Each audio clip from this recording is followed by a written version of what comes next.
పచ్చ కామెర్లు వచ్చినోడికి లోకమంతా పచ్చగా కనిపించినట్టు ఈ పాకిస్తాన్ దొంగనాయాలకి అందరూ వీళ్ళలాగానే ఉంటారనుకుంటారు.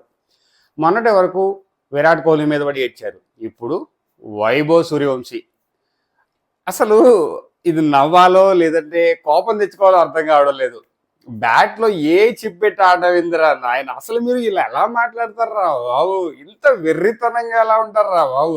మీ ఆలోచనలు ఎప్పుడు దొంగ పనుల మీదే ఉంటాయి కాబట్టి అందరూ మీకు అందరూ అలాగే చేస్తారేమో అనుకుంటారు. కానీ ఒక్క మాట, విరాట్ కోహ్లీ లాంటి లేదు వైభవ్ సూర్యవంశీ లాంటి ఒక క్రికెటర్ ఎన్ని జన్మలు ఎత్తినా సరే పాకిస్తాన్లో పుట్టడు. పాకిస్తాన్లో పుట్టినా కానీ ఇలాగా అవ్వడు. ఎందుకంటే మీ దొంగ బుద్ధులు, మీ ఆలోచనలు, ఈ ప్రవర్తన అలాగే ఉంటుంది కాబట్టి జనరేషన్స్ కూడా ఏదో ఒక మూల ఎక్కడో చోట ఆ బీజం అలాగే ఉంటుందిరా భయ్య.